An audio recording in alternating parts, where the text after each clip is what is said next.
here today with Dr. Chris Gilchrist, Managing Director of Davenport Resources. Chris, thanks for your time. Thank you, David. You're very welcome, and it's a pleasure to talk to you.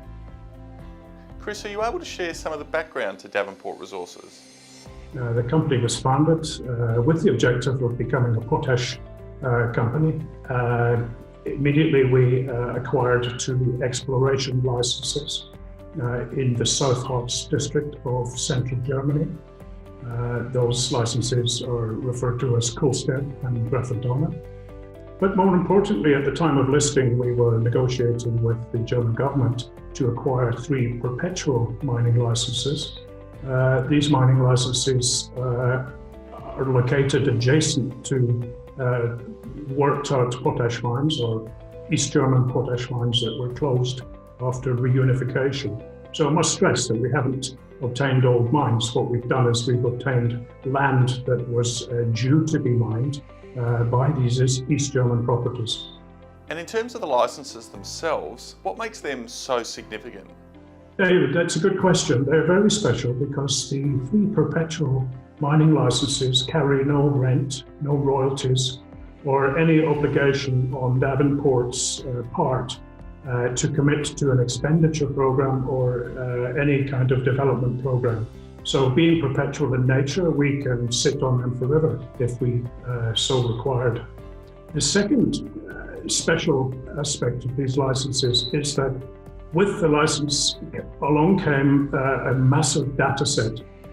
Those areas were extensively drilled in the period of between the 1960s and the 1980s, and a huge amount of data were collected from those drill holes. We have data in total in or on the boundary of the license areas for more than 150 holes. Many of those holes are up to 1,000 meters deep. And we've got all of the data, the lithological data, the downhole geophysics, etc., etc. The only thing we don't have is core. The core is long gone, but nevertheless, with that valuable data, we have been able to embark on a program to convert that data into JORC compliant inferred resources. So how's the company progressing with its plans? David, it's progressing extremely well, and it's all been very exciting. We identified a company in the UK, a mineral resource consultancy called Micon International, who specify in converting historic Soviet-era resource declarations to either JORC or to 43101 under the Canadian regulations. So we approached them with some of our data from the first license area called Eberleben. We had 34 drill holes in that area, and we presented them with the data and asked them if it would be possible to declare a JORC resource with that data set. They went through it and they confirmed that they were satisfied that the information and the drill spacing and so forth would be compliant with a JORC inferred resource. And in April of this year, we declared a JORC resource of in excess of 500 million tons of resource. That included about 324 million tons of sylvanite, which is the potash ore of first choice, containing pretty high grade, over 15% K2O, and about 230 or 240 million tons of carnallite at a grade of about 8% K2O. So we were delighted with the size of that resource. We then asked Micon again if they could look at the much larger area, which we call Mulhausen. Because of its size, they split it into 2. We have a huge number of drill holes across the entire Mulhausen area. The northern half of the area, the information was given to their office in Moscow, is presently being modeled, and we should have a resource announcement in 2 or 3 weeks' time arising from that. The information that we have announced this morning relates to the southern Mulhausen area, where we have Micron has confirmed that there is in excess of 1.1 billion tons of resource at a good grade within that area. So in total, Davenport now controls in excess of 1.7 billion tons of JORC conferred resource at a decent grade. So we're over the moon, we're delighted. But it's not going to stop there. As I said, in 2 or 3 weeks' time, we'll declare a further resource in the north of Mulhausen, and then we may choose to convert the resource in our smallest area, Omgeberge, where we think there's somewhere around 20 million tons of potash. So by the end of this exercise, we have a target of actually controlling Europe's largest potash inventory. Where is the market for your potash? Well, we are located in the heart of Europe. Europe is a net importer of potash. Several mines, including the mine I was involved with, Cleveland Mine in the UK, are no longer producing potash. So that took close to 1 million tons per annum out of the European equation. And Callium Salts in Germany are going to close at least one mine in the next few years. So the gap in Europe between production supply and demand is actually going to widen. France and Germany are huge markets for potash, and therefore we would target those as we would have a significant logistic advantage to deliver potash into those areas at low cost. What are the next steps for the company in terms of taking these projects forward? David, the next steps, well, first of all, we have to complete our review of what exactly we are sitting on.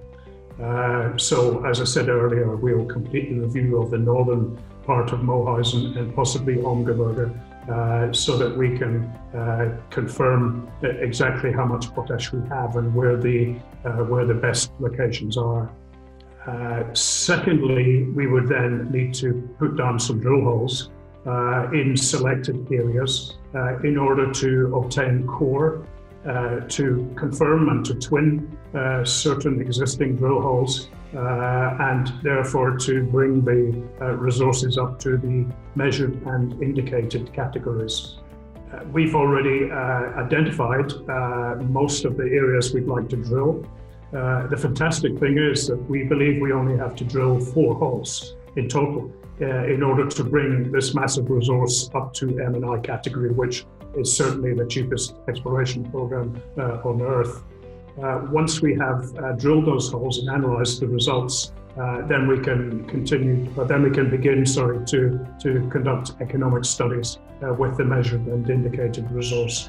We should start drilling in January of next year, and we should be able to announce our M&I resource probably early in the second quarter of the year, and at the same time kickstart the economic studies. So we're going to be busy, but it's all very exciting.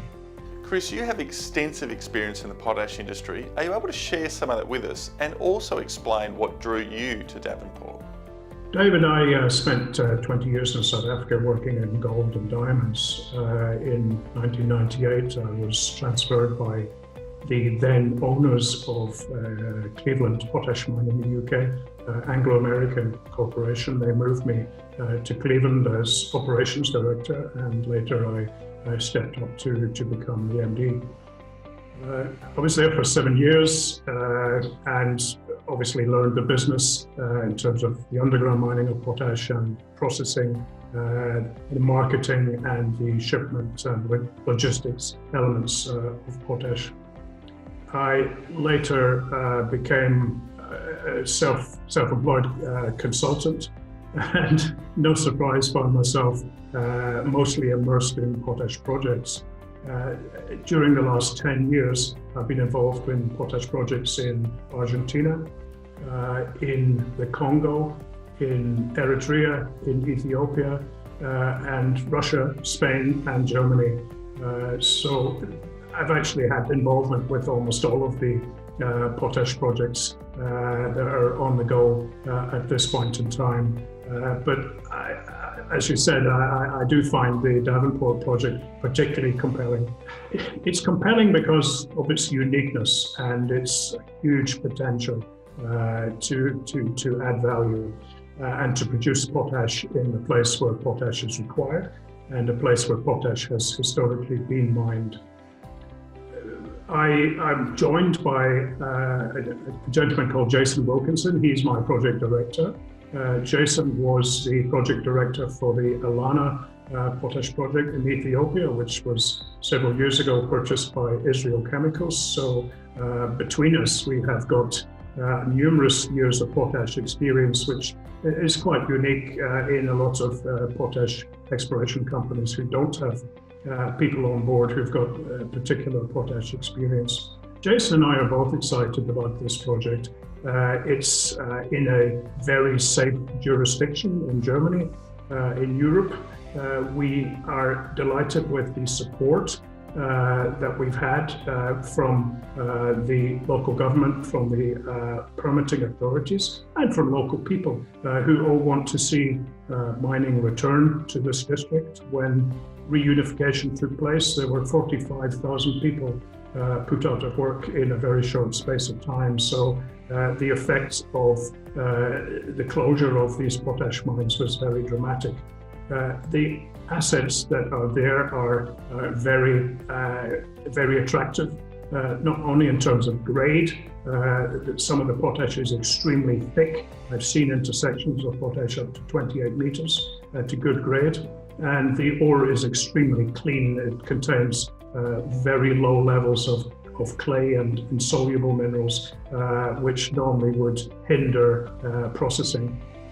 So Jason and I believe that the uniqueness of this is probably the principal reason why we're quite excited about it. A large-scale potash project in an amazing part of the world. Chris, exciting times ahead. Thanks for your time. You're very welcome, David. And as you said, there would be an exciting news flow over the coming months, and we're very excited about it and look forward to delivering.